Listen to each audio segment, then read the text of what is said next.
Welcome back to State of the Nation. For the holier-than-thou Reverend Starmer, it is one scandal after another. Whether it's the disastrous handling of riots, Donergate, cronyism, or pretending Lord Ali's flat was the Prime Minister's home during COVID, now it seems that Sir Keir has made an enemy of the man who could be the next leader of the free world, Donald Trump. The Trump campaign has accused the Labour Party and Kamala Harris of foreign interference in the US election after 100 Labour activists helped to campaign for Harris. Now, the Labour Party has, of course, denied any wrongdoing, and the Prime Minister has said Labour activists are well within their rights to go and campaign in America. But he also boldly claimed that this episode had not harmed his relationship with Donald Trump. However, this is not a matter of rules, which is all Starmer seems to understand. It's about appearances. The governing party should never have any involvement in foreign elections as it jeopardises diplomatic relationships. This has inevitably harmed his relationship with Trump.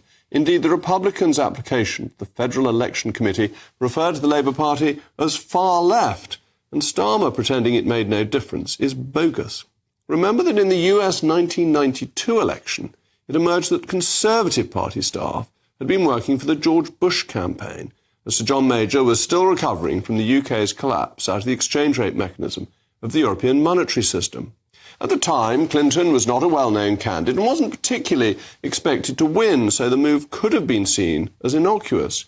But there's no doubt it caused a rift between Major and Clinton, and it gave a strong impression that the Conservative Party was obstructing the Democrat campaign.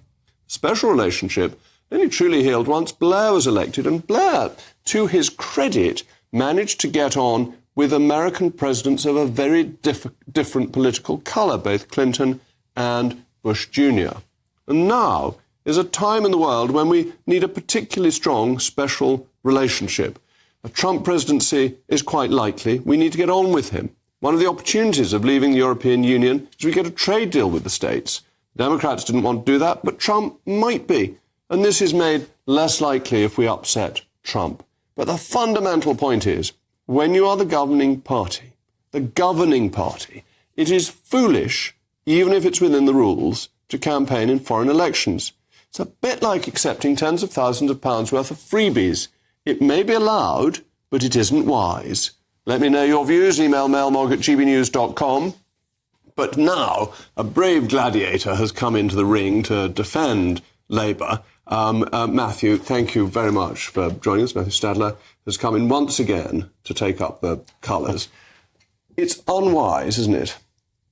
Well, I think, first of all, a lot is being made of this, partly by the right-wing media in this country, not just the right-wing media, the BBC, impartial as well, are reporting it, as they should, because it is a story. But also, I think Donald Trump is playing up to a domestic audience.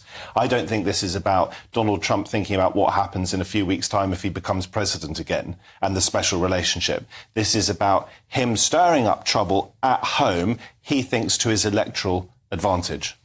Yes, but something has to happen for him to be able to stir it up for his electoral advantage, and that is 100 Labour people going.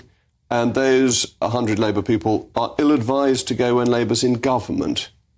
I think that's a reasonable point to make. I don't know whether Starmer knew of this in the first place. So there are two possibilities, aren't there? One is that the left hand didn't know what the right hand was doing, which is perfectly plausible. Not ideal, but plausible. The other is that Starmer did know about this.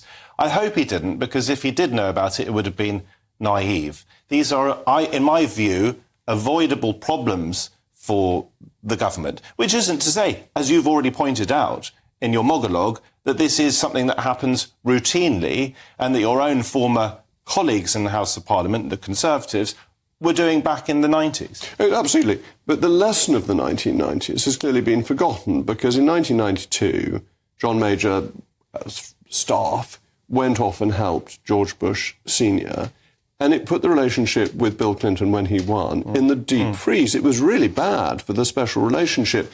And you'd have thought people's memories would be long enough, the institutional memory, that if you're the governing party, you can't do it. And it occurs to me that for the last 14 years, it's been absolutely fair for Labour people to go out, because they've been in opposition to go and support Obama and so on, who they all loved, though he was actually even before that.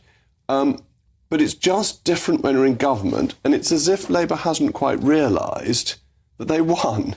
Yeah, I think I'm not a fan of Donald Trump, as you might expect, and I hope you're not either. I suspect that Keir Starmer is not a fan of Donald Trump's. However, he has met Trump.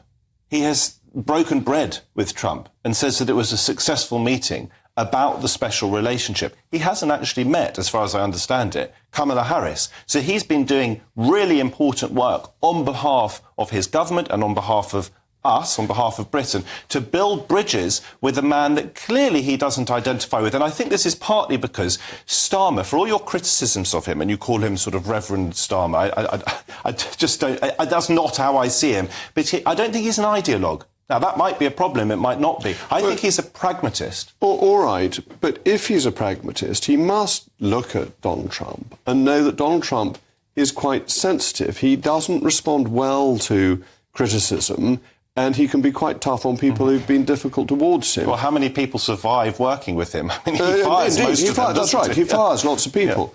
Yeah. And therefore this makes it even less sensible to have allowed 100 people to go and campaign. And you're right, he may not have given them formal permission, but either there's no one properly in control of the Labour Party, or they thought it wasn't going to do any harm. You could argue, Jacob, that the more we talk about it, and I'm all for talking about it because this is a free society and our government needs to be held to democratic scrutiny, not just in the House of Commons, but by us in the media. But arguably, the more we talk about it, the more we make a thing about it, the more likely Donald Trump will remember it. But I want you to remember something, and I want viewers to remember something, that for all my very, very strong issues with Donald Trump, and the vast majority of people in this country have a big problem with him and what he stands for and some of the things that he's actually done himself, he is a huge fan of the special relationship.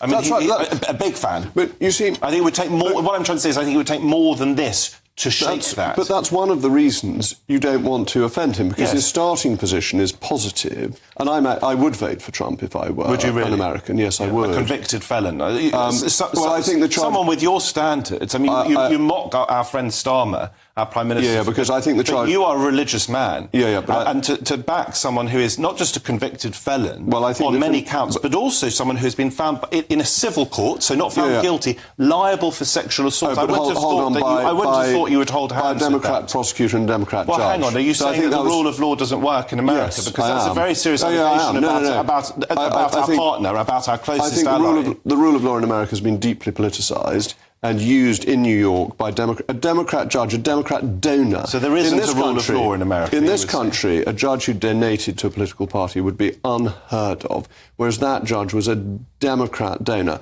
But to come back, as I want to touch on Tony Blair, a point I mentioned briefly in the monologue, actually Tony Blair whispered this quietly, got the special relationship absolutely right. He understood that it was the job of the British Prime Minister to get on with whoever the American people had elected. Nobody thought that ideologically he was close to George Bush Jr., but he worked incredibly well with him and made the special relationship a success. Starmer, by allowing 100 people to go... If he knew. If he knew. But if he didn't know, he was incompetent.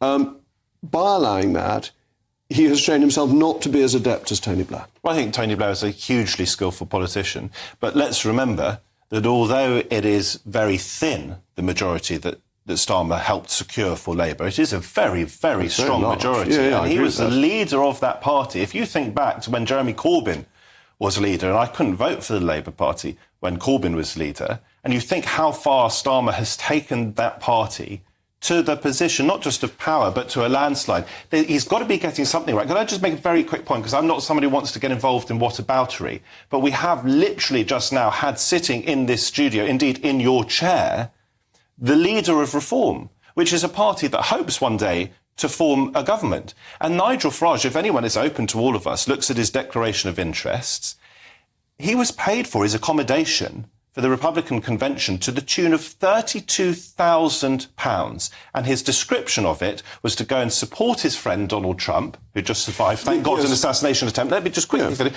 And to represent the people of Clacton, Jacob, let's say this with a straight face, on the world stage. And he's laying into Labour on this. Clacton deserves to be on the world stage. He does indeed, and but not to the tune of £32,000. But Nigel isn't in government. That's the point. He hopes to lead government, though, doesn't he? It's unwise when you're in government. It's just different in opposition.